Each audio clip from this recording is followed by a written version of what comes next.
Hello guys, Mark Holmes here, and as always I want to thank you all for watching, commenting, subscribing, and being part of the Joe Boost Sports Report. Without you guys, as well as you ladies, you know that this literally does not work. Alright, so here's the real deal as far as what we've been able to put together thus far on what appeared to be a deal with Randy Gregory that was going to be for 5 years, $70 million. Apparently, as far as we can get it from as many sources that we've tried to collect, is Randy Gregory, of course, was speaking with Denver. Denver came up with the deal, 5 years, $70 million contract, and was close to getting that taken care of then.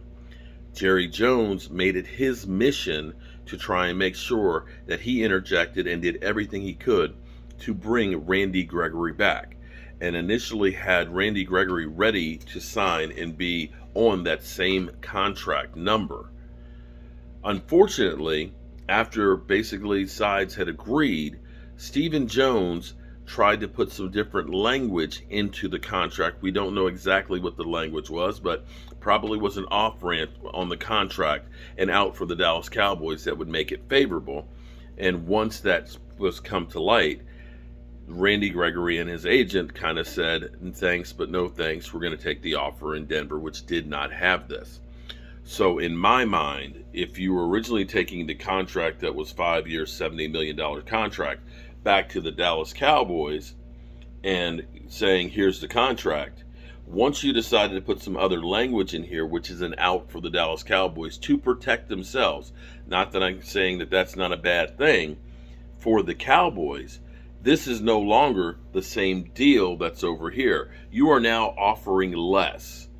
And as an NFL player, as Randy Gregory, who in his 5 years in the NFL, a lot of his own making, has only made $6.8 million, a lot of money to you and me, but is chump change in comparison to an NFL player, is making a decision on his family and his future earnings down the road, and I cannot blame him.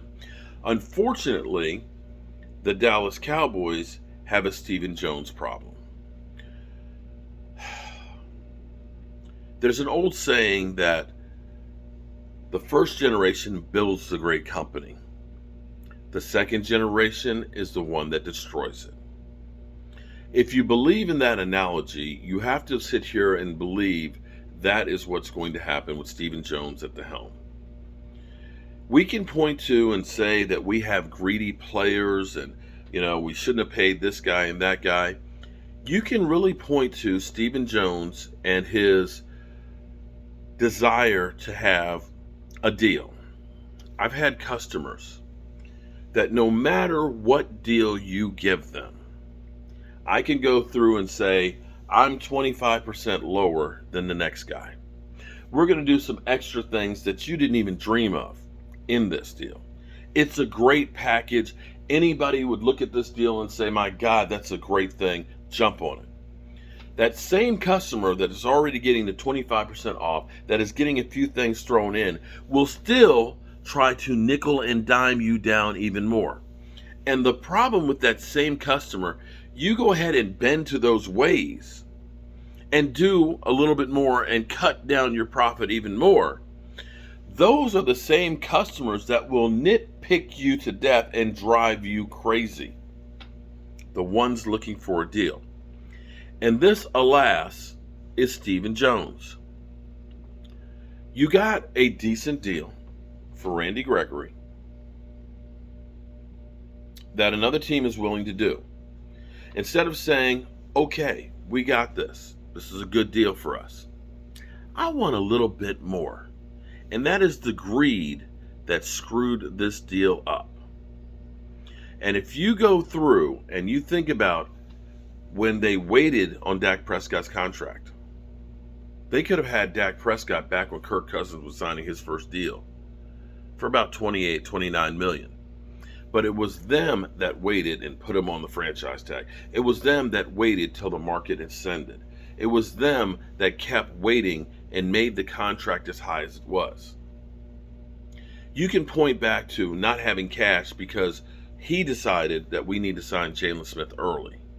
And we're going to give him a great contract even though he had an injury history.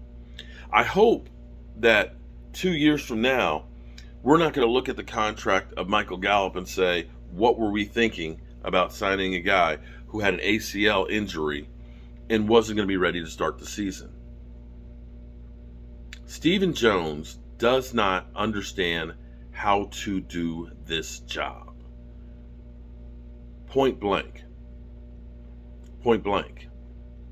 And unfortunately, literally doing a live stream, listening to the comments in here, people are literally blaming Dak Prescott for Randy Gregory going to Denver. It's Dak Prescott's fault. He can't recruit players. No. It's Stephen Jones and the way that they do players. And when you do what you just did to Amari Cooper, when you go through, instead of just trying to trade him and moving on, you go through and you denigrate him and then try and think you're going to get a good draft pick. That again, that lack of getting compensation goes back to Stephen Jones. This hurts all the way across the board. Now, if you're Bobby Wagner, do you start thinking, what the hell is going on here? What was this crap with Amari Cooper and his deal? What happened with Randy Gregory? He was about to sign and then he didn't? This starts putting up red flags and makes it harder for you to recruit other players. This isn't the players on the field. This isn't about the facilities that they have. This is about being comfortable in your job where you are putting your life on the line. And when you're putting your life on the line, you want to know that you can trust the people that are around you. What we're told is Jerry Jones is livid. That Jerry Jones is pissed off about losing this because this is the first time the Cowboys have had something like this happen to them. In fact, I don't know of any other time ever that a team has had a person that literally was going to sign and they had an agreement and that they've lost them that quickly, that your head is literally spinning. If Jerry Jones is in fact indeed that pissed off, is he going to actually do something about it? Or is it just I'm going to be mad and I won't change anything? This is the time and the opportunity where you say, you know what, maybe I need to have a GM. Maybe Will McClay needs to take over for the duties of Stephen Jones. Because, buddy, the landscape is littered with financial mistakes that are hampering this team. Jerry, I know it's your boy. I know it's your son. But your son isn't you.